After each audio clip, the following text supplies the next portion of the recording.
Hello everyone. तो last class में हम लोगों ने कंडीशनल प्रोबेबिलिटी देखी थी और मल्टीप्लिकेशन थ्योरम देखा था। ठीक है, तो कंडीशनल प्रोबेबिलिटी जो थी वो क्या थी? Probability of A by B इस फॉर्मेट में लिखते हैं, है ना। और इसका फॉर्मूला क्या होता है? Probability of A intersection B upon probability of B, है ना। वैसे यहाँ probability of B by A भी निकाल सकते हो। और इसी को हम दूसरे फॉर्मेट में किस तरीके से लिखते थे? ए बी करके। ए बी का मतलब भी क्या होगा? इंटरसेक्शन ही होगा। ठीक है, तो ये मेरा क्या था?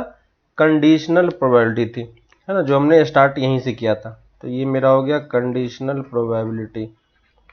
ठीक है, नेक्स्ट हम लोगों ने किया था इसी में मल्टीप्लिकेशन थ्योरम। प्रोबेबिलिटी में ही मल्टीप्लिकेशन थ्योरम था। उसमें हमने क्या किया था? बस इसको इस तरफ मल्टीप्लाई किया था और पी ए बी निकाला था, है ना। तो अगर पी ए बी लिखना हो तो हम कैसे लिखते थे? P of B into P of A by B, है कि नहीं। और वैसे ही अगर ए बाई बी लिखना है तो इसको हम इस तरीके से भी लिखा जा सकता था, probability of A into probability of B by A, है ना। तो ये हमारे पास क्या था? Multiplication theorem. तो ये मल्टीप्लिकेशन थ्योरम था जो हमने इसको इस फॉर्मेट में लिखा। ठीक है, तो दोनों देखो आपस में काफी रिलेटेड है ना। स्टार्टिंग हमने यहां से किया, फिर उसको क्रॉस मल्टीप्लाई किया तो ये टर्म मिल गया। इस वाले फॉर्मूले को हमें थोड़ा सा ध्यान से देखना है। इस वाले फॉर्मूले में मैंने ये बताया था कि कौन सा इवेंट ए और बी में से कौन सा इवेंट पहले हो रहा है, हमें उसके बारे में सोचना है। ठीक है, क्योंकि यहाँ पे ये दोनों इवेंट कंप्लीट होना है एक साथ।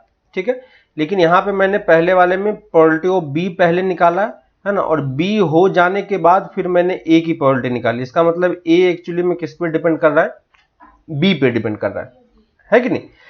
वैसे ही इस वाले में सेम ही फॉर्मूला है, बस कौन सा इवेंट पहले हो रहा है बस हम उसको थोड़ा सा अलग करना है। तो यहाँ पे अगर ए इवेंट पहले हो जाता है तो उसके बाद हमें बी की निकालनी है। तो ए इवेंट अकर हो जाने के बाद अगर बी की प्रोबेबिलिटी लिखेंगे तो इस तरीके से लिखेंगे। इसका मतलब बी किस पे डिपेंड कर रहा है? ए पे डिपेंड कर रहा है ना। तो यहाँ पे हम लोगों ने बेसिकली दो टाइप के ही दो इवेंट ही लिया था, है ना। और उस दो इवेंट के बेसिस पे ही हमने ये डिसाइड किया था कि कौन सा किस पे डिपेंड कर रहा है। ठीक है, अब ऐसा सिचुएशन भी आता है जब हमारे पास एक इवेंट है जो बहुत सारे दूसरे इवेंट पे डिपेंड कर रहा है ना। तो उस केस में हमारे पास टोटल प्रोबेबिलिटी वाला एक टर्म जनरेट होता है ना। तो उसको हम समझते हैं। उससे पहले, समझने से पहले हम लोग यहाँ पे एक टर्म पढ़ते हैं जिसको हम बोल रहा हूं पार्टीशन ऑफ सैंपल स्पेस। ठीक है, तो पार्टीशन ऑफ सैंपल स्पेस। ठीक है, तो पार्टीशन ऑफ सैंपल स्पेस क्या होगा इसको एक बार देखते हैं। यानी हमारे पास एक्चुअली में क्या होगी? एक सैंपल स्पेस होगा हमारे पास, है कि नहीं। हमारे पास एक सैंपल स्पेस होगा। तो यहां पे मैं एक सैंपल स्पेस ड्रॉ कर दे रहा हूं। ठीक है, और इस सैंपल स्पेस का हमें पार्टीशन करना है। ठीक है, अब पार्टीशन बहुत तरीके से किया जा सकता है, लेकिन हम लोग यहां जो पढ़ रहे हैं वो इस टाइप का पार्टीशन है। ठीक है, तो मैं रैंडम से लाइन ड्रॉ कर रहा हूं बस। ठीक है, इसमें कुछ वो नहीं है कि कौन सा लाइन पहले ड्रॉ किया या क्या किया, लेकिन इसको समझना जरूरी है कि ये चीज जनरेट कैसे हो रहा है। ठीक है, तो आप देखो कि मैं यहाँ पे इस टाइप से आप कुछ भी फिगर ड्रॉ कर लो, कोई फर्क नहीं पड़ता उससे। ठीक है, ये मैंने एक बना दिया। तो यहां पे देखो आपको सारे पार्टीशन जो दिख रहे होंगे वो सारे पार्टीशन में एक पर्टिकुलर काइंड ऑफ रिलेशन है। ठीक है, अब उस रिलेशन को हम यहाँ पे पार्टीशन मतलब समझ में आ रहा है कि इस सैंपल स्पेस को हम कुछ पार्ट्स में डिवाइड कर रहे हैं, है ना। तो डिवाइड करना ही क्या कहलाएगा? यहाँ पे पार्टीशन कहलाएगा। ठीक है, अब इसको जब हम डिवाइड कर रहे हैं तो इस डिवीजन को थोड़ा सा हम समझते हैं। जैसे यहाँ पे मेरा ये इस वाले पार्टीशन को मैं E1 बोल दे रहा हूं, है ना। इस वाले पार्टीशन को E2 बोल रहा हूं, E3 बोल रहा हूं, और इस टाइप से मेरे पास मान लो n पार्टीशन है। ठीक है, टोटल n पार्टीशन है। तो ये लास्ट वाला पार्टीशन मैंने En बोल दिया, है ना। तो अब पार्टीशन का मीनिंग आपको यहां पे समझ में आ रहा होगा। ठीक है, तो इसको अगर हम प्रॉपर्ली डिफाइन करें तो डिफाइन इस तरीके से किया जा सकता है। तो डेफिनेशन लिख लेते हैं पहले, फिर इसको हम समझते हैं।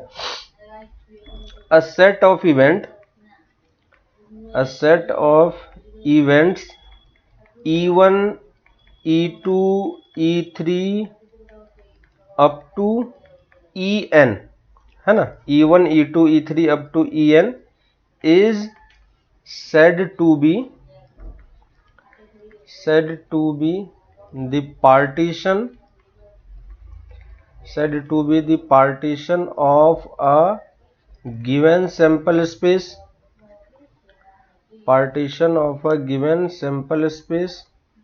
अब यहाँ पे ये जो बाहर वाला स्क्वायर ब्रैकेट है, मेरा स्क्वायर वाला फिगर है, वो उसको हम क्या बोल रहे हैं, सैंपल स्पेस बोल रहे हैं, ठीक है। तो ये मेरा सैंपल स्पेस हो गया, है ना। तो इसमें हमारे पास इसी सैंपल स्पेस को हम एस से डिनोट करते हैं, कैपिटल एस से, है ना। तो given partition, given sample space capital S, if, तो यहाँ पे जो E1, E2, En है, यही एक्चुअली में हमारे लिए क्या है, पार्टीशन है कि नहीं। तो पार्टीशन के टर्म में अब हमें समझना है, तो इसको सैंपल स्पेस का पार्टीशन हम बोलते हैं कब, जब ये दो कंडीशन सेटिस्फाई करता है, ठीक है। फर्स्ट कंडीशन क्या है कि आप किसी भी दो पार्टीशन है ना, E1 से लेके En तक हमारे पास टोटल कितने पार्टीशन है, n पार्टीशन है ना। तो इस n पार्टीशन में कोई सा भी आप दो पार्टीशन चूज कर लो, EI और EJ, ठीक है। और उसका अगर हम इंटरसेक्शन लेंगे तो हमें क्या मिलना चाहिए, इंटरसेक्शन हमें 5 मिलना चाहिए। यानी कहने का मतलब कि किसी भी दो पार्टीशन के बीच में, है ना, यहाँ पे I not equal to J होगा ऑब्वियसली, है ना, क्योंकि EI हो जाएगा तो ऑब्वियसली सेम ही सेट आ जाएगा। तो कोई भी दो आप डिफरेंट पार्टीशन चूज कर लो, इसमें से हमारे पास n पार्टीशन है, उस दोनों के बीच में कुछ भी पार्ट हमारा क्या होना चाहिए, कॉमन नहीं होना चाहिए, है ना। तो I की वैल्यू 1 से लेके n तक जाएगी, है ना। तो फर्स्ट का मीनिंग आपको समझ में आ रहा है, EI intersection EJ equal to 5। इसका मतलब आप यहाँ पे फिगर में देख पाओगे कि आप कोई सा भी सेट चूज कर लो। मान लो मैंने एक ये वाला लिया, है ना, एक ये वाला लिया और एक ये वाला लिया। अब देखो कि क्या इस दोनों में कुछ पार्ट कॉमन है क्या, कुछ भी पार्ट कॉमन नहीं है ना। ऐसे ही आप इसमें से कोई सा भी रीजन चूज कर लो, कोई सा भी रीजन सेलेक्ट कर लो और कहीं भी, ठीक है, हमेशा दोनों के बीच में कुछ भी पार्ट क्या होना चाहिए, कॉमन नहीं होना चाहिए, है ना। तो आपको पार्टीशन इस तरीके से चूज करना है, ठीक है। तो ये पहला कंडीशन है पार्टीशन होने के लिए। तो आप अगर पार्टीशन फॉर्म करते हो तो पार्टीशन में आपको ये चीजें समझ में आनी चाहिए कि ऐसा कंडीशन यहां पे वैलिड होना चाहिए, ठीक है। दूसरा कंडीशन भी है जो ये बोलता है कि सारे पार्टीशन को अगर आप यूनियन कर दो, E1 union, E2 union, E3 union और अप टू En, सारे पार्टीशन का अगर आप यूनियन कर दो तो आपको क्या मिलना चाहिए, सैंपल स्पेस मिलना चाहिए कंप्लीटली, ठीक है।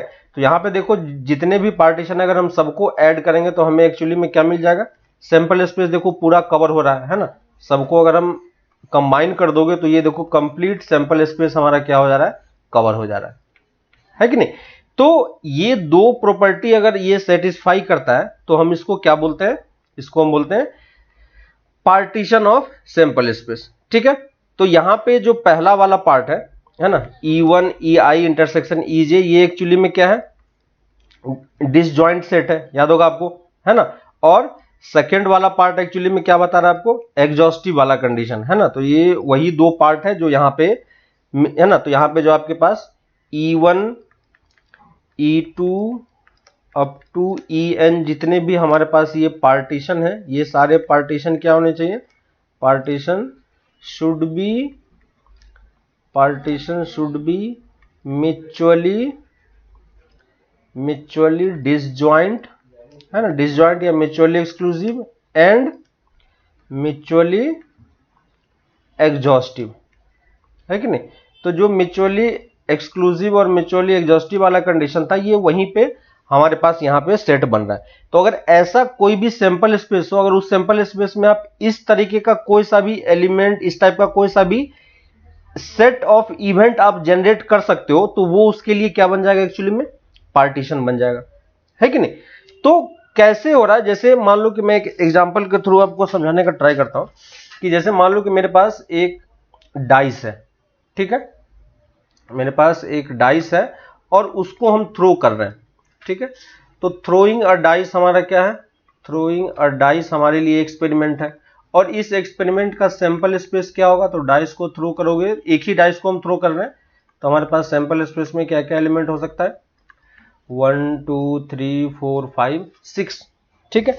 अब अगर कोई मुझसे बोले, है ना, तो देखो इसको मैं अगर फिगर में ड्रॉ करूं तो ये कुछ ऐसा बनेगा, है ना। इसको अगर आप फिगर में ड्रॉ करोगे तो ये कुछ ऐसा आपको देखने को मिलेगा कि मेरे पास ये है ना, देखो मैं सैंपल स्पेस को फिर से स्क्वायर ब्रैकेट से डिनोट कर रहा हूं। अब मुझे कोई अगर ये बोलता है कि मुझे इसमें पार्टीशन बनाने हैं, ठीक है, तो अब पार्टीशन कितने बनाने हैं वो डिपेंड कर रहा है ना। तो मैं अगर बोल रहा हूं कि मुझे कि इसमें 2 पार्टीशन चाहिए मुझे, तो 2 पार्टीशन चाहिए, इसका मतलब इस तरीके का पार्टीशन होगा, है ना। और पार्टीशन मतलब 2 पार्टीशन मतलब क्या होगा, एक हमें E1 चाहिए होगा, एक हमें E2 चाहिए होगा, और E1 और E2 में क्या रिलेशन होगा, E1 इंटरसेक्शन E2 फाई होना चाहिए, और E1 यूनियन E2 क्या होना चाहिए, सैंपल स्पेस होना चाहिए। तो ये मेरा सैंपल स्पेस है ना। अब आपको सोचना है कि 2 पार्टीशन आप किस तरीके से बना सकते हो, ठीक है। तो पार्टीशन एक्चुअली में क्या होता है, इवेंट ही होता है, ठीक है। तो अगर मुझे E1 सोचना है तो E1 में क्या सोच सकता हूं, कलेक्शन ऑफ, है ना, कलेक्शन ऑफ ऑड नंबर्स, ठीक है। यानी सैंपल स्पेस में जो आपके पास एलिमेंट है उसमें से अगर मैं ऑड नंबर को एक E1 में डाल दूं और कलेक्शन ऑफ इवन नंबर, है ना, तो इवन नंबर को मैं दूसरे में डाल दूं। अब ऑड नंबर में क्या क्या आ जाएगा मेरे पास, 1 3 5, और ऑड नंबर में क्या आ जाएगा, 2 4 एंड 6। अब मुझे देख के बताओ कि क्या इस E1 एलिमेंट और E2 एलिमेंट में क्या कुछ भी कॉमन है, कुछ भी कॉमन नहीं है, और दोनों को अगर हम कंबाइन करेंगे तो हमें फिर से क्या मिल जाएगा, सैंपल स्पेस का सारा एलिमेंट मिल जाएगा, है ना। तो ये एक पार्टीशन पॉसिबल है जहां पे आप इस तरीके से सोच सकते हो। अगर कोई मुझे बोलता है कि इसी में मुझे 3 पार्टीशन लिख के बताओ, है ना, और 3 पार्टीशन मुझे इसी सैंपल स्पेस का करना है, तो आप कैसे डिनोट करते, कुछ भी अगर हमारे ऊपर ही डिपेंड कर रहा है तो हम कुछ भी बना सकते हैं, है ना। तो मान लो मैंने किसी भी तरीके से, मान लो ये मैंने 3 पार्टीशन यहां पे ऐसे बना लिया, है ना। एक मेरा हो जाएगा E1, एक E2 और एक E3। ये E1 E2 E3 वही कंडीशन सेटिस्फाई करनी चाहिए।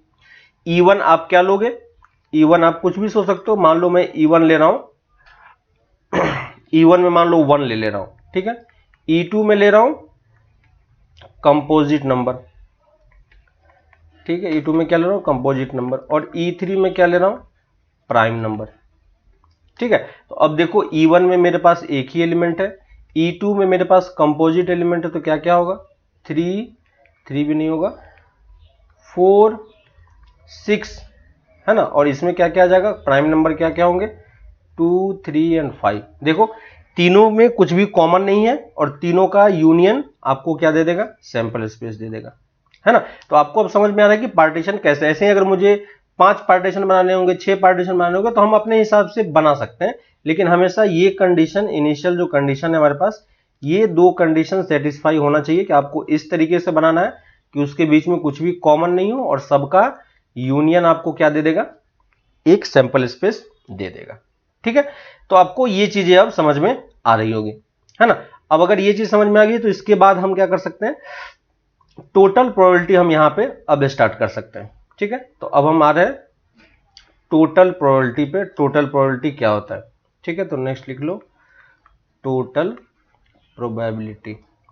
तो अब हम लोगों ने पहले आपको मल्टीप्लिकेशन थ्योरम एक बताया था। मल्टीप्लिकेशन थ्योरम क्या होता है, प्रोबेबिलिटी ऑफ ए बी, याद होगा, और ये क्या होता है, probability of A into probability of B by A, है ना, और B into probability of A by B भी हो सकता है, ठीक है। तो यहां पे एक्चुअली में इवेंट क्या था कि एक इवेंट है जो दूसरे इवेंट पे डिपेंड कर रहा है कि नहीं। तो हम अब ये सोच रहे हैं कि जैसे मान लो कि मेरे पास एक सैंपल स्पेस होता, ठीक है, तो मैं फिर से यहां पे सैंपल स्पेस ड्रॉ कर रहा हूं, यहां पे मैं सैंपल स्पेस एक बना रहा हूं, और इस सैंपल स्पेस का मान लो मैं n पार्टीशन कर रहा हूं, ठीक है। कितने पार्टीशन हो रहे हैं इसके, n पार्टीशन। तो फिर से उसी तरीके से मैं रैंडम सा कुछ भी पार्टीशन आपको बना देता हूं यहां पे, ठीक है। आप कैसे भी बना लो, कोई फर्क नहीं पड़ता,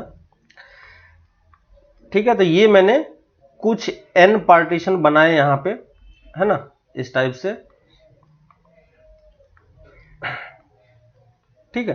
तो ये मैंने मान लो n पार्टीशन यहाँ पे मैंने फॉर्म कर दिया, है ना। अब इस n पार्टीशन में मान लो इसका ये E1 है, ये E2 है, ये E3 है, और इसी टाइप से हर एक पार्टीशन का कुछ कुछ नेम है। लास्ट में एक पार्टीशन हमारे पास क्या होगा, En होगा। तो हमने इसके टोटल कितने पार्टीशन किए, टोटल n पार्टीशन किए, है ना। तो यहाँ पे मैं लिख दे रहा हूँ लेट, ये मेरा सैंपल स्पेस है, ठीक है। तो यहाँ पे हम लिख देते हैं let E1 E2 E3 up to En are n partition of sample space S, है ना, सैंपल स्पेस S। तो हमारे पास एक सैंपल स्पेस है जिसके हमने टोटल n पार्टीशन किए, ठीक है। तो ये n पार्टीशन हमने यहां पे कर दिया।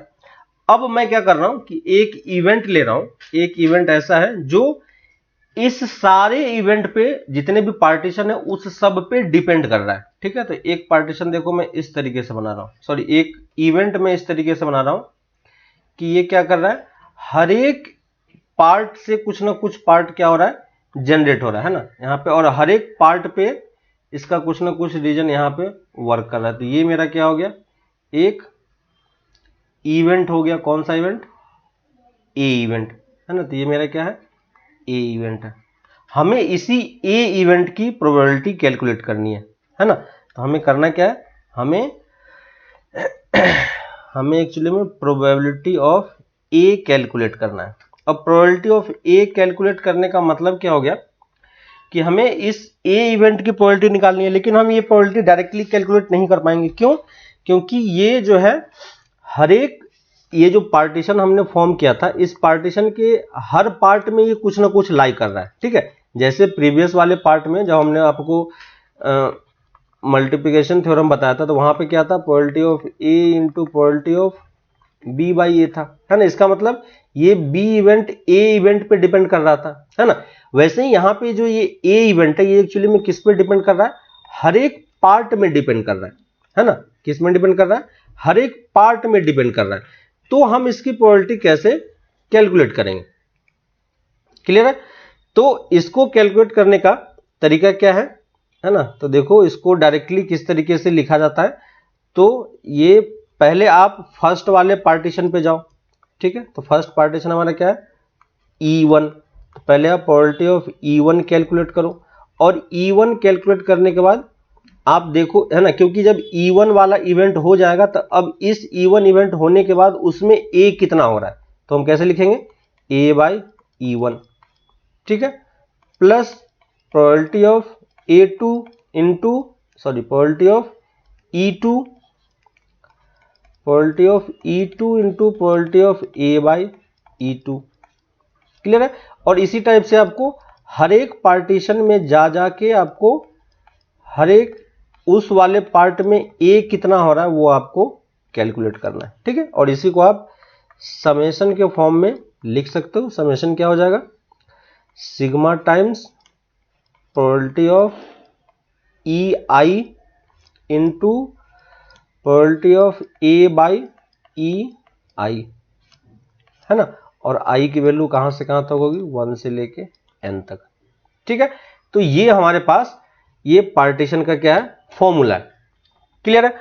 अब इसका थोड़ा सा हम प्रूफ देख लेते हैं कि ये एक्चुअली में जनरेट कैसे होता है, ठीक है। इसका प्रूफ काफी इजी है। देखो हमारे पास ए एक सैंपल स्पेस था, है ना, सॉरी ए हमारे पास एक इवेंट था। इस इवेंट को मैं ये लिख सकता हूं कि नहीं, अगर मैं इसी को सैंपल स्पेस के टर्म में लिखूं तो ए को ए इंटरसेक्शन एस भी लिखा जा सकता है कि नहीं, क्योंकि सैंपल स्पेस के साथ किसी भी इवेंट का इंटरसेक्शन करोगे तो आपको क्या मिलेगा, सेम वही इवेंट ही मिलेगा, क्लियर है। अब देखो एस, क्योंकि एक्चुअली में क्या हो चुका है, एस इवेंट ई पार्ट्स में डिवाइड हो चुका है ना। तो एस के जगह पे मैं क्या लिख सकता हूं, E1 union E2 union E3 union up to En लिखा जा सकता है, क्योंकि सबका समेशन आपको एस देगा। क्यों? क्योंकि ये E1 E2 क्या है, इसका पार्टीशन है। ठीक है, अब यहां से अलग अलग ब्रेक करते जाओ, E intersection E1 union A intersection E2 union, इसी टाइप से बढ़ता जाएगा। लास्ट वाला क्या होगा, A इंटरसेक्शन EN, है कि नहीं। और देखो ये सारे इवेंट आपस में क्या है, ये सारे इवेंट आपस में डिसजॉइंट है ना, याद होगा आपको, क्योंकि पार्टीशन डिसजॉइंट है ऑलरेडी आपस में। तो ये सारा इवेंट आपस में क्या है, डिसजॉइंट इवेंट है। तो ये हमारे पास ए इवेंट था, इसी में अगर मैं प्रोबेबिलिटी यूज कर लूं, है ना, तो ये मेरा ए इवेंट था, इसी में अगर मैं प्रोबेबिलिटी यूज कर लूं, प्रोबेबिलिटी ऑफ ए, तो ये किसके इक्वल हो जाएगा, प्रोबेबिलिटी ऑफ ए, है ना। इसको आप फिर से यही चीजें लिख पाओगे, A intersection E1 union A intersection E2 union up to A intersection EN, है ना। और इसको आप सम के फॉर्म में भी लिख सकते हो, क्योंकि ये सारे इवेंट क्या है, डिसजॉइंट इवेंट है ना। सारे इवेंट क्या है, ये डिसजॉइंट इवेंट है। तो देखो मैं सबको इस तरीके से लिख रहा हूं, probability of A intersection E1 plus probability of A intersection E2 plus probability of A intersection EN। ठीक है, और ये देखो फिर से आप यहाँ पे मल्टीप्लिकेशन थ्योरम यूज कर सकते हो। तो इसको हम क्या लिख पाएंगे, probability of E1 into probability of A by E1, याद होगा, है ना। हर एक पार्ट में मैं क्या कर रहा हूं, मल्टीप्लिकेशन थ्योरम में यूज करते जा रहा हूं। तो probability of EN into probability of A by EN, है ना। और यही चीज हमारा फाइनल आंसर था। ठीक है, तो देखो ये मेरा क्या है, टोटल प्रोबेबिलिटी है। ठीक है, EI, अगर इसमें इसको समेशन के फॉर्म में लिखूं तो ये क्या हो जाएगा, summation probability of EI into probability of A by EI, है ना, और I equal to 1 to N। ठीक है, तो ये मेरा फाइनल प्रूफ हो गया इसका। ठीक है, लेकिन इस चीज को समझने का इससे भी बेटर तरीका है हमारे पास। जैसे आप ये समझो कि मैं क्या कर रहा हूं, कि मेरे पास एक, जैसे मान लो कि इंडिया है, ठीक ना, इंडिया है मेरे पास। तो ये मान लो मेरे पास इंडिया है, और इसका अगर मुझे पार्टीशन बनाना हो, ठीक है, इंडिया का अगर आपको पार्टीशन के टर्म में सोचना है तो आप क्या सोच सकते हो, इंडिया का पार्टीशन, जितने भी स्टेट्स हैं, है कि नहीं, तो जितने भी टोटल स्टेट्स हैं, अगर मैं स्टेट्स के बेसिस पे पार्टीशन करूं तो ये सारा क्या बन जाएगा हमारे लिए, सारा हमारा क्या हो जाएगा, पार्टीशन हो जाएगा, है ना। तो अगर ये सैंपल स्पेस है मेरा, और सैंपल स्पेस को मैं क्या ले रहा हूं, इंडिया ले रहा हूं, तो स्टेट्स उसकी क्या बन जाएंगे, पार्टीशन बन जाएगा, है ना। तो ये मेरा E1 है, ये मेरा E2 है, E3 है, इस टाइप से हर एक इवेंट EN है। तो टोटल N की वैल्यू कितनी हो जाएगी, 30, है ना। तो अब इसमें मैं एक इवेंट ले रहा हूं, यानी मैंने एक आदमी को सेलेक्ट किया इस इंडिया में से, है ना, और उसका मान लो मैं हाइट चेक कर रहा हूं। ठीक है, तो ए इवेंट मेरा क्या है, ए इवेंट में मान ले रहा हूं कि height of a selected person, height of a selected person is मान लो 6 फुट है। ठीक है, तो अगर 6 फुट के आदमी के आपको सेलेक्ट कर लिया, तो अब ये 6 फुट का आदमी कहां कहां हो सकता है ना।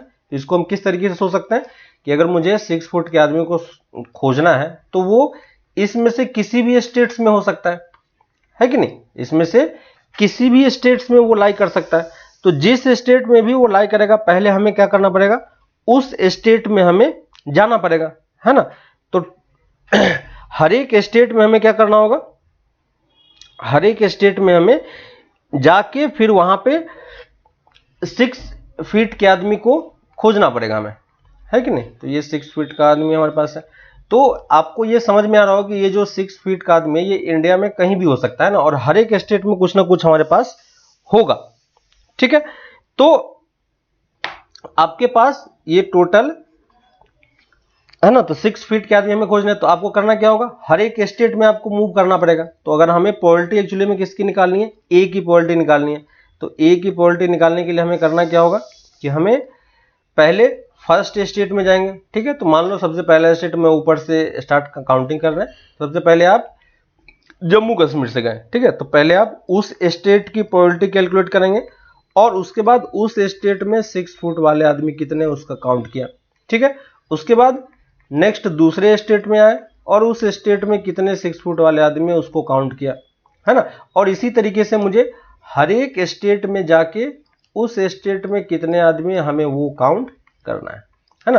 तो आप इसको सिंपल लैंग्वेज में इस तरीके से समझ सकते हो कि टोटल प्रोबेबिलिटी ये वर्क कर रहा है, ऐसे वर्क कर रहा है ना, क्योंकि ये इवेंट जो है वो इस पार्टीशन में कहीं भी हो सकता है।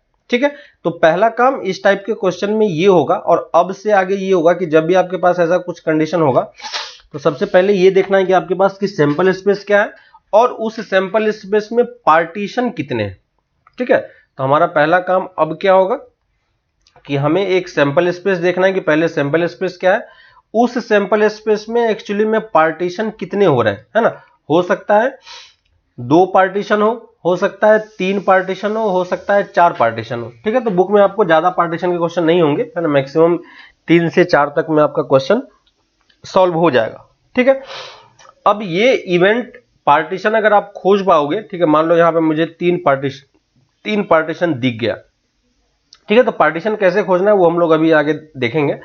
पार्टीशन खोजने के बाद एक आपको ऐसा इवेंट खोजना है जिसकी आपको प्रोबेबिलिटी उसने निकालने के लिए बोली होगी। ठीक है, तो वो इवेंट एक्चुअली में इस तीनों पार्ट में कहीं ना कहीं हो रहा होगा, है ना। तो अब बस आपको यही ए वाला इवेंट देखना है कि ये ए इवेंट किस किस पार्टीशन में हो रहा है। ठीक है, और अगर ए इवेंट आपको पता चल गया तो आप क्या निकाल पाओगे, टोटल प्रोबेबिलिटी निकाल पाओगे। तो पहले आपको क्या करना है, पार्टीशन की प्रोबेबिलिटी निकालनी है, उसके बाद उस पार्टीशन में वो इवेंट कितने टाइम्स हो रहा है वो लिखना है, प्लस दूसरे पार्टीशन में जाओगे और वो दूसरे पार्टीशन में वो इवेंट कितना हो रहा है वो काउंट करोगे, है कि नहीं, प्लस तीसरे पार्टीशन में जाओगे और तीसरे पार्टीशन में वो इवेंट कितना हो रहा है आप वो काउंट करोगे। क्लियर है, तो इस तरीके से आपका काम हो जाएगा। ठीक है, तो इस चीज को समझने के लिए हम लोग यहाँ पे कुछ एग्जांपल्स देख लेते हैं। ठीक है, तो एग्जांपल्स के थ्रू आपको समझने में थोड़ी सी आसानी होगी। तो ये देखो मैंने कुछ क्वेश्चंस लिख के रखे हैं। ठीक है, क्योंकि लिखने में काफी टाइम लगता है तो मैं यहाँ पे पहले से इसको लिख के रख रहा हूं, तो आप ये क्वेश्चन नोट कर लो। ठीक है, और फिर हम इसको सॉल्व करने का ट्राई करते हैं कि इसको हमें कैसे सॉल्व करना है। ठीक है, तो देखो क्वेश्चन क्या बोल रहा है, a person has undertaken a mining job, तो उसके पास एक माइनिंग का जॉब है। ठीक है, दूसरी चीज probability of completing a job on time with और विदाउट रेन, है ना, तो with and without rain is given, तो हमारे पास रेन होने की और रेन नहीं होने की प्रोबेबिलिटी हमें गिवन है। ठीक है, रेन होने या नहीं होने की नहीं, उस इवेंट का अगर बारिश हो रहा होगा तो उसके कंप्लीट होने की प्रोबेबिलिटी कितनी है 0.42, और अगर बारिश नहीं हो रहा होगा तो उसके कंप्लीट होने की प्रोबेबिलिटी कितनी है 0.9। ठीक है, अब ये बोल रहा है कि the probability that it will be rain is 0.45, है ना, तो यहाँ पे रेन हो रहा है। तो यहाँ पे आप अगर क्वेश्चन को ध्यान से समझोगे तो आपको 2-3 चीजें यहाँ पे समझने को मिलेगी। पहली चीज कि एक वर्क हो रहा है ना, और उस वर्क के बाद वो वर्क एक्चुअली में डिपेंडेंट है, किस पे डिपेंडेंट है ना, वो वर्क एक्चुअली में किस पे डिपेंडेंट है। तो आप इसको देखोगे यहाँ पे, तो ये मेरे पास मान लो कि मेरे पास एक सैंपल स्पेस है। ठीक है, अब इस सैंपल स्पेस में एक वर्क होना है, ठीक ना, इस सैंपल स्पेस में ये एक वर्क है जिसको मैं ए बोल दे रहा हूं। ठीक है, तो ये ए हमारा क्या है, ए माइनिंग जॉब हमारा क्या होना चाहिए, कंप्लीट होना चाहिए, क्योंकि देखो लास्ट में इसने प्रोबेबिलिटी किसकी पूछी है, determine the probability that mining job will be completed, यानी हमारा जो ए इवेंट है वो क्या बताएगा कि माइनिंग जॉब हमारा क्या होना चाहिए, माइनिंग जॉब हमारा कंप्लीट होना चाहिए, तो माइनिंग जॉब इज कंप्लीटेड। ठीक है, तो ये कंप्लीटेड होना चाहिए हमारा, हमें इसी की प्रोबेबिलिटी निकालनी है कि कोई भी जॉब हमें दिया हुआ है माइनिंग जॉब वो कंप्लीट होना चाहिए। लेकिन अगर आप ये देखोगे तो ये जो माइनिंग जॉब है ये एक्चुअली में डिपेंड किस पे कर रहा है, ये डिपेंड कर रहा है रेन के होने या नहीं होने पे, क्योंकि यहां पे आपको दिख रहा है कि अगर रेन हो रहा होगा तो काम के कंप्लीट होने की प्रोबेबिलिटी 0.4 है, और अगर नहीं हो रहा होगा तो ये है। यानी ये जो जॉब है ये एक्चुअली में क्या कर रहा है, दो चीजों पे डिपेंड कर रहा है। यानी आप यहाँ पे पार्टीशन के टर्म में समझोगे तो आपके पास कितने पार्टीशन होंगे, दो पार्टीशन होंगे, है कि नहीं। एक पार्टीशन हमारा ये वाला है जहां पे बारिश हो रही है, ठीक है, तो बारिश अगर होगा तो इस काम के कंप्लीट होने की प्रोबेबिलिटी कितनी है, 0.42 है, और यहां पे बारिश नहीं होगी तो हमारे पास उसकी प्रोबेबिलिटी गिवन है। यानी हमारे पास दो पार्टीशन है, E1 और E2 हमारे पास पार्टीशन गिवन है। क्लियर है। E1 क्या है, E1 हमारे पास पार्टीशन है जब बारिश हो रही होगी, और E2 क्या है, जब बारिश नहीं हो रही होगी। तो यहां पे देखो बारिश होने की प्रोबेबिलिटी कितनी दी हुई है, तो प्रोबेबिलिटी ऑफ E1 अगर आप चेक करोगे तो वो आपको दिया हुआ है 0.45, है ना। तो बारिश नहीं होने की प्रोबेबिलिटी कितनी होगी, तो होने की प्रोबेबिलिटी 0.45 है, तो नहीं होने की 1 - 0.45, तो कितना हो जाएगा 0.55, है ना। तो इस दोनों पार्टीशन के होने की प्रोबेबिलिटी हमें पता चल गई। अब देखो आपको ये चीज, ये सॉरी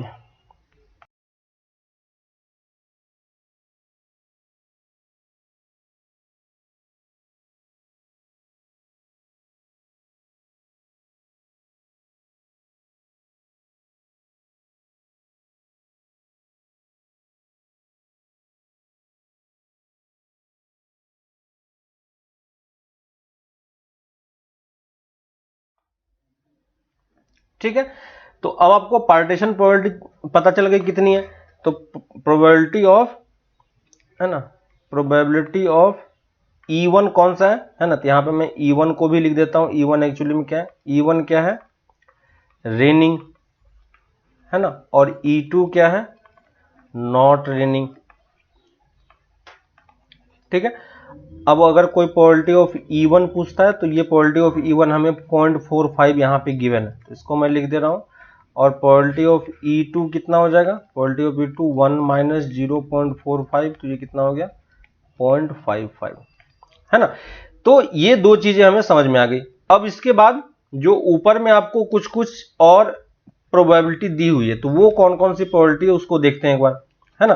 तो यहां पे आप देखो, आपको यहां पे फर्स्ट लाइन में बोल रहा है कि इफ, है ना, probability of job completing on time with rain कितना है 0.5, यानी अगर रेन हो रहा होगा तो जॉब कंप्लीट होने की प्रोबेबिलिटी कितनी है 0.5।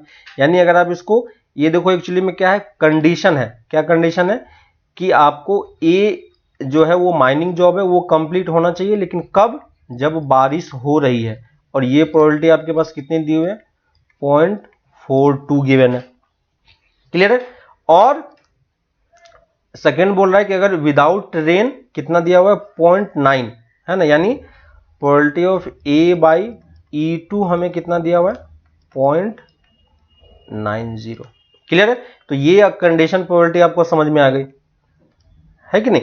अब अगर मुझे कोई प्रोबेबिलिटी कैलकुलेट करने के लिए बोलता है तो हमें एक्चुअली में प्रोबेबिलिटी किसकी कैलकुलेट करनी है, हमें प्रोबेबिलिटी कैलकुलेट करनी है प्रोबेबिलिटी ऑफ ए की, है ना। और अब आपको ये समझ में आ रहा हो कि ये जो ए इवेंट है एक्चुअली में ये दोनों पार्ट पे डिपेंड कर रहा है ना, इस पे भी डिपेंड कर रहा है और इस पे भी डिपेंड कर रहा है।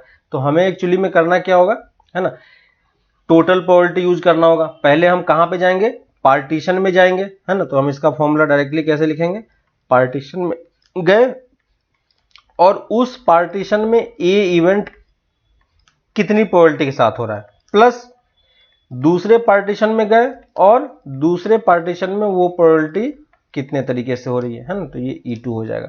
अब देखो सारी प्रोबेबिलिटी आपको गिवन है, प्रोबेबिलिटी ऑफ E1 कितना है 0.45, प्रोबेबिलिटी ऑफ A/E1 कितना है 0.42 दिख रहा है, प्लस प्रोबेबिलिटी ऑफ E2 कितना है देखो 0.55, और प्रोबेबिलिटी ऑफ A/E2 कितना है 0.9। ठीक है, बस सिंपली हमें करना क्या है, इन सारे पार्ट को ऐड करके लिखना है। ठीक है, इसको जब आप ऐड करोगे लिखोगे तो कितना आता है आंसर, आप सॉल्व कर लेना 0.684। ठीक है, तो आप इस क्वेश्चन को ट्राई करना, समझना कि कैसे हमने क्वेश्चन को सॉल्व किया है ना। तो पहला काम हमारा क्या था कि पहले इवेंट खोजना और वो इवेंट किस किस पार्टीशन में हो रहा है उस पार्टीशन को आपको फाइंड करना, और एक बार पार्टीशन पता चल गया तो आप पार्टीशन का प्रोबेबिलिटी निकाल लो और उस पार्टीशन में वो इवेंट कितने तरीके से हो रहा है उसको कैलकुलेट कर लो, आपका आंसर आ जाएगा। ठीक है, एक और क्वेश्चन ले रहा हूं मैं। ठीक है, ये क्वेश्चन भी इजी सा क्वेश्चन है। देखो कि यहां पे हमारे पास क्वेश्चन दिया हुआ है, दूसरा एग्जांपल लिख लो, ये क्वेश्चन भी मैंने लिख के रखा हुआ है। तो दूसरा क्वेश्चन है, अ बैग, एक I have 3 bag that etch contain 100 balls, यानी हमारे पास एक्चुअली में क्या है, 3 बैग है। ठीक है, बैग 1 में इस टाइप से कुछ बॉल्स हैं, ब्लू बॉल्स और रेड बॉल्स आपस में कुछ कुछ दिए हुए हैं। ठीक है, तो वो आप समझ सकते हो, यहाँ पे लिखा हुआ है। तो बैग 1 में 75, 25, 60, 40, 45 और 55 इस टाइप से रेड और ब्लू बॉल्स हैं। अब bag I choose one of this bag at random and then pick a marble from each bag. ठीक है, तो एक्चुअली में क्या हो रहा है कि वो एक मार्बल चूज कर रहा है। ठीक है, what is the probability that chosen marble is red. ठीक है, तो जो हमें एक्चुअली में, आपको अब समझ में आ रहा है कि हमें किसकी प्रोबेबिलिटी निकालनी है, रेड की प्रोबेबिलिटी निकालनी है ना। तो हमें एक इवेंट में बना लेता हूं पहले, चूजन मार्बल इज रेड। ठीक है, तो मुझे रेड की ही प्रोबेबिलिटी निकाली, तो मैंने पहला इवेंट तो ये बना लिया। अब क्योंकि आपके पास देखो, अब वो जो एक बॉल चूज कर रहा है ना, वो बॉल एक्चुअली में कहां कहां हो सकता है, रेड बॉल है ना। तो ये रेड बॉल कहां कहां हो सकता है, बैग 1 में हो सकता है, बैग 2 में हो सकता है, बैग 3 में हो सकता है ना। तो अगर आप इसको पार्टीशन के टर्म में समझोगे तो एक आपके पास सैंपल स्पेस होगा, इस सैंपल स्पेस के एक्चुअली में कितने पार्टीशन है, 3 पार्टीशन है कि नहीं। और यहां पे पार्टीशन एक्चुअली में बन क्या रहा है, बैग पार्टीशन फॉर्म कर रहा है ऑटोमेटिकली, है ना। तो जितने बैग है हमारे पास उतने ही हमारे पास क्या है, उतने ही हमारे पास पार्टीशन है। क्लियर है, तो हर एक बैग की पार्टीशन हमने कैलकुलेट कर लिया, है ना। तो टोटल पार्टीशन हमें दिख गया, पार्टीशन 1, 2 और 3 है। ठीक है, पहले वाले है ना, तो E1 हमारा क्या है, E1 में लिख देता हूं, चूजिंग बैग 1। ठीक है, E2 क्या होगा, चूजिंग बैग 2, और E3 क्या होगा, चूजिंग बैग 3, है ना। तो बैग 1, बैग 2, बैग 3 मैंने सेलेक्ट कर लिया। अब बैग 1 में देखो क्या है, 75 रेड बॉल है, 25 ब्लू बॉल है। बैग 2 में 60 रेड एंड 40 ब्लू, और इसमें 45 रेड एंड 55 ब्लू। अब पहले हमें यह सोचना है कि इस जो हमने पार्टीशन बनाया, इस पार्टीशन की प्रोबेबिलिटी एक्चुअली में कितनी होगी। ठीक है, तो अब बताओ कि हमारे पास टोटल बैग कितने हैं, टोटल 3 बैग है। तो उसमें से पहला बैग चूज करने की प्रोबेबिलिटी कितनी होगी, तो E1 चूज करने की प्रोबेबिलिटी कितनी हो जाएगी, 1/3, क्योंकि 3 ही बैग है। और यही चीज तीनों की प्रोबेबिलिटी सेम होगी, है ना, क्योंकि 3 ही बैग है, तो हर एक बैग को चूज करने की प्रोबेबिलिटी कितनी हो जाएगी, 1/3, 1/3, 1/3। अब देखो हमें रेड बॉल चाहिए, तो रेड बॉल एक्चुअली में कहां कहां पे लाई कर रहा है, रेड बॉल यहां पे आप देखोगे तो ये रेड बॉल यहां पे क्या हो रहा है,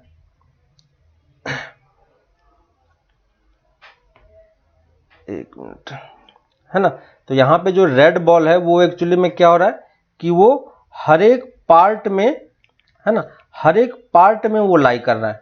ठीक है, क्योंकि ये जो रेड बॉल है, ये रेड बॉल हर एक बैग में, किसी भी बैग में हो सकता है। तो हमें रेड बॉल की प्रोबेबिलिटी निकालनी है। ठीक है, तो हम पहले क्या करेंगे, तो हमें प्रोबेबिलिटी ऑफ रेड चाहिए। तो प्रोबेबिलिटी ऑफ रेड के लिए क्या करना होगा, पहले हम बैग 1 में जाएंगे और बैग 1 में रेड बॉल कितना होगा उसकी प्रोबेबिलिटी कैलकुलेट करेंगे, प्लस फिर हम दूसरे बैग में जाएंगे और दूसरे बैग में रेड बॉल की प्रोबेबिलिटी कितनी होगी वो हम निकाल सकते हैं, प्लस फिर हम बैग 3 में जाएंगे और बैग 3 में रेड बॉल की प्रोबेबिलिटी कितनी होगी हम उसको निकालेंगे। क्लियर है, तो ये हमने तीनों कैलकुलेट कर लिया। अब अगर कोई पूछता है कि बैग 1 में रेड बॉल कितना होगा तो वो आप कैसे बताओगे। ठीक है, तो बैग 1 में रेड बॉल कितना है 75 और टोटल कितना है 100, तो ये कितना हो जाएगा 75/100। लेकिन ये रेड डायरेक्टली रेड बॉल की प्रोबेबिलिटी नहीं है, ये एक्चुअली में किसकी प्रोबेबिलिटी है, रेड बॉल, जबकि आपने बैग 1 को चूज किया, यानी बैग 1 चूज करना इवेंट आपका कंप्लीट हो चुका है। वैसे ही अगर आप दूसरा बैग चूज करोगे और उसमें रेड बॉल की प्रोबेबिलिटी कितनी होगी, तो क्या लिखोगे 60/100, और तीसरा बैग में रेड बॉल होने की प्रोबेबिलिटी कितनी होगी 45/100, है ना। तो देखो आपके पास अब सारी प्रोबेबिलिटी अवेलेबल है, बस यहाँ पे पुट करो। बैग 1 चूज करने की प्रोबेबिलिटी 1/3, बैग 1 में रेड बॉल होने की प्रोबेबिलिटी कितनी है 75/100, प्लस दूसरा बैग चूज करने की प्रोबेबिलिटी और दूसरे बैग में रेड बॉल होने की प्रोबेबिलिटी 60/100, प्लस तीसरे बैग को चूज करने की प्रोबेबिलिटी और तीसरे बैग में रेड बॉल की प्रोबेबिलिटी। क्लियर है। और इसको आप सिंपली ऐड करके लिख देना है ना। तो इसको आप ऐड करके लिखोगे तो कितना आएगा आंसर, चेक करना 0.60 आता है। ठीक है। तो आपको ये पार्ट भी समझ में आ रहा है कि किस तरीके से हम हर एक बॉल की प्रोबेबिलिटी कैलकुलेट कर रहे हैं ना। तो यहां पे बस समझने वाली चीज ये है कि किस तरीके से पार्टीशन फॉर्म हो रहा है ना, और उस पार्टीशन के बेसिस पे हम कैसे एक इवेंट देख रहे हैं जो हर एक पार्टीशन में कंप्लीट हो रहा है। ठीक है। तो ये एक हमारे पास क्वेश्चन है। तो इस टाइप से आपके पास जो है वो टोटल प्रोबेबिलिटी के क्वेश्चन को आप देख सकते हो और समझ सकते हो कि कैसे ये प्रोबेबिलिटी कंप्लीट हो रहा है। ठीक है। इसी में हम लोग एक और क्वेश्चन है, देखो लास्ट में यहां पे हम लोग एक और क्वेश्चन ले रहे हैं। ये क्वेश्चन है ये वाला, वी ड्रॉ 2 कार्ड्स। ठीक है। हम क्या कर रहे हैं, 2 कार्ड हम लोग सेलेक्ट कर रहे हैं। ठीक है। तो इसको मैं थोड़ा सा ऊपर रख देता हूं, एक और एग्जांपल ले लेते हैं। ठीक है। यहां पे देखो क्या हो रहा है, we draw 2 card from a deck of 52 cards, है ना। तो टोटल 52 कार्ड्स है विद रिप्लेसमेंट हो रहा है। Find the probability of getting second card a king, है ना। तो हमें यहां पे अगर आप इस क्वेश्चन को थोड़ा सा एनालाइज करोगे तो आपको ये चीज समझ में आएगा कि हमारे पास 2 कार्ड हमें चूज करना है और हमें प्रोबेबिलिटी एक्चुअली में किसकी निकालनी है कि सेकेंड कार्ड क्या होना चाहिए, किंग कार्ड। ठीक है। तो मैं एक इवेंट ए बना ले रहा हूं। ए इवेंट क्या है, सेकेंड कार्ड इज किंग। ठीक है। Second card is king. अब यहां पे इस क्वेश्चन में सोचो कि एक्चुअली में पार्टीशन बन किससे रहा और कैसे बन रहा है। ठीक है। तो यहां पे अगर आप देखोगे तो एक्चुअली में आपने 2 कार्ड सेलेक्ट किए हैं, है कि नहीं। तो पहला कार्ड क्या होगा वो हमें नहीं पता, है कि नहीं। लेकिन दूसरा कार्ड जो इवेंट हो रहा है वो एक्चुअली में किस पे डिपेंड करेगा, पहला जो कार्ड है, सॉरी जो आपका इवेंट है जो हमें जिसकी प्रोबेबिलिटी निकालनी है वो किसकी प्रोबेबिलिटी कि जब हमारा सेकेंड कार्ड क्या होना चाहिए, किंग कार्ड होना चाहिए। तो सेकेंड कार्ड अगर किंग कार्ड है तो आप इसको अगर देखोगे तो ये सोचो कि सेकेंड कार्ड वाला जो इवेंट है वो एक्चुअली में किस पे डिपेंड करेगा, वो डिपेंड करेगा कि आपका फर्स्ट कार्ड क्या है कि नहीं। हो सकता है आपका फर्स्ट कार्ड किंग कार्ड हो और हो सकता है आपका फर्स्ट कार्ड किंग कार्ड नहीं हो, है कि नहीं। इस टाइप से आपका इवेंट बन रहा है ना। तो इवेंट आपको समझ में आ रहा है कि इवेंट हमारे पास क्या क्या है ना। सॉरी, तो पार्टीशन क्या क्या है ये आपको क्लियर हो रहा है। तो पार्टीशन हमारे पास इस तरीके से फॉर्म हो रहा है। पार्टीशन किस पे फॉर्म हो रहा है, पार्टीशन हमारा फॉर्म हो रहा है फर्स्ट कार्ड पे। तो फर्स्ट कार्ड हो सकता है कि किंग कार्ड हो, है ना। तो फर्स्ट कार्ड IK में लिख रहा हूं, और हो सकता है फर्स्ट कार्ड किंग कार्ड नहीं हो। ठीक है। तो इसको मैं E1 E2 ही कर देता हूं, इसमें लिखने में दिक्कत होगा। तो ये मेरे पास E1 है और ये E2 है। E1 मेरे पास क्या है, E1 है first card is king card. ठीक है। और E2 इवेंट क्या है हमारा, first card is not king card, है ना। तो यहां पे देखो 2 ही पॉसिबिलिटी है, या तो पहला कार्ड किंग कार्ड हो सकता है या पहला कार्ड किंग कार्ड नहीं हो सकता है। दूसरा इवेंट जो है वो एक्चुअली में इस दोनों पे डिपेंड कर रहा है ना। तो ये मेरा इवेंट ए है। तो अगर हमें प्रोबेबिलिटी ऑफ ए कैलकुलेट करनी है तो प्रोबेबिलिटी ऑफ ए क्या लिखोगे कि फर्स्ट पार्टीशन की probability divided by into first partition में ए इवेंट कितनी बार हो रहा है और दूसरा पार्टीशन इनटू दूसरे पार्टीशन में फर्स्ट इवेंट सॉरी ए इवेंट कितने तरीके से हो रहा है, ठीक है, उसकी प्रोबेबिलिटी क्या है।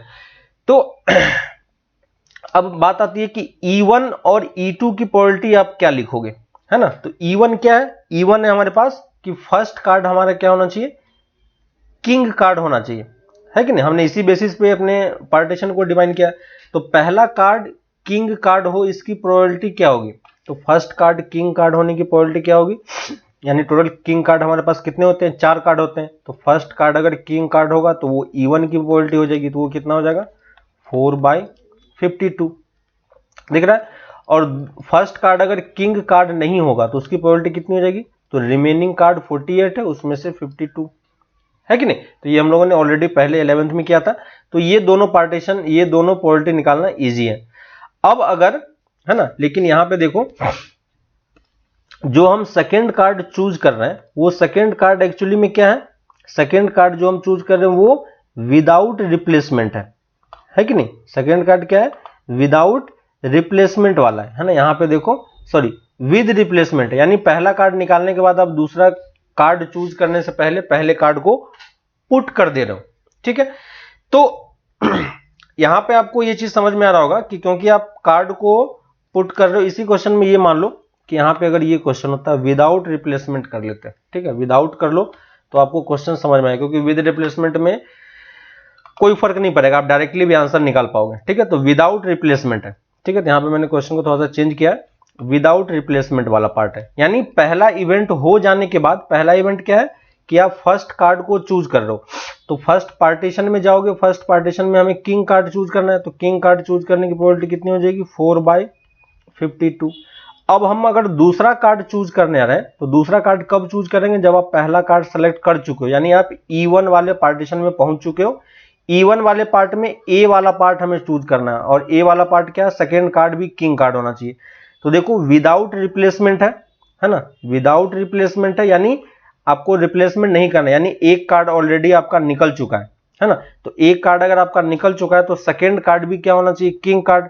तो सेकेंड कार्ड किंग कार्ड होने की प्रोबेबिलिटी कितनी हो जाएगी 3/51, क्लियर है। प्लस E2 इवेंट क्या है कि फर्स्ट कार्ड आपने चूज किया, मान लो वो किंग कार्ड नहीं हुआ, तो किंग कार्ड नहीं होने की प्रोबेबिलिटी कितनी हो जाएगी 48/52। और क्योंकि आप दूसरा पार्टीशन सेलेक्ट कर चुके हो, तो इस दूसरे पार्टीशन में फिर से आपको सेकेंड कार्ड क्या होना चाहिए, किंग कार्ड होना चाहिए, है ना। तो किंग कार्ड की प्रोबेबिलिटी कितनी हो जाएगी, तो अभी मेरे पास किंग कार्ड एक भी बाहर नहीं निकला, तो टोटल किंग कार्ड अभी मेरे पास 4 है, लेकिन टोटल पत्ते कितने बच गए 51, क्योंकि एक वाला पार्ट यहां से निकल चुका है। क्यों, क्योंकि ये विदाउट रिप्लेसमेंट था, ठीक है। विद रिप्लेसमेंट में करते तो सेम डायरेक्टली आंसर हो जाता है, उसमें कोई दिक्कत नहीं था, इसलिए मैंने उसको चेंज कर दिया, ठीक है। बस आपको इस वाले पार्ट को सॉल्व करना है तो आपका आंसर आ जाएगा, ठीक है। तो आपको इस तरीके से टोटल प्रोबेबिलिटी समझनी है कि टोटल प्रोबेबिलिटी किस तरीके से वर्क कर रहा है, ठीक है। तो इसी से जस्ट रिलेटेड हमारा नेक्स्ट थ्योरम भी है, जिसको हम बोल रहे हैं बेस थ्योरम। तो वो बेस थ्योरम हम लोग नेक्स्ट क्लास में करेंगे। अभी के लिए आपको एग्जांपल्स में जितने क्वेश्चन हैं, है ना, बेस थ्योरम से पहले, ठीक है। तो एग्जांपल में आप देखोगे बेस थ्योरम से पहले आपके पास पेज नंबर 550 तक, है ना, वहां तक एग्जांपल 15 तक आप क्वेश्चन देखोगे तो वो सब टोटल प्रोबेबिलिटी के क्वेश्चन है ना। तो टोटल प्रोबेबिलिटी के क्वेश्चन आपको देखने हैं कि कैसे कैसे वो क्वेश्चन सॉल्व हो रहा है, ठीक है। वैसे ही एक्सरसाइज 13.3 में क्वेश्चन नंबर 1 जो है ना, क्वेश्चन नंबर 1 जो है वो आप ट्राई कर सकते हो, टोटल प्रोबेबिलिटी पे बेस्ड है, ठीक है। तो अभी के लिए इस चैप्टर में ज्यादा क्वेश्चन है नहीं, है ना। एक्सरसाइज 13.3 हम लोग नेक्स्ट क्लास में स्टार्ट करेंगे। अभी के लिए बस आपको ये समझना है, और एग्जाम्पल के क्वेश्चंस जो भी हैं, है ना, बेस थ्योरम से पहले के, वो सारे क्वेश्चंस आप ट्राई करो। फिर हम लोग नेक्स्ट क्लास में इसी को और एग्जाम्पल्स, है ना, बेस थ्योरम पढ़ेंगे तो आपको बहुत सारे क्वेश्चंस करने को फिर मिलेगा, ठीक है। तो इसी थ्योरम पे, टोटल प्रोबेबिलिटी पे ही बेस्ड हमारा एक और थ्योरम है जिसको हम बोल रहे हैं बेस थ्योरम, वो हम लोग नेक्स्ट क्लास में स्टार्ट करेंगे, ठीक है। तो तब तक आप ये सारे क्वेश्चन ट्राई करो, फिर हम लोग आगे नेक्स्ट क्लास में इसको कंटिन्यू करते हैं। ओके, चलो बाय।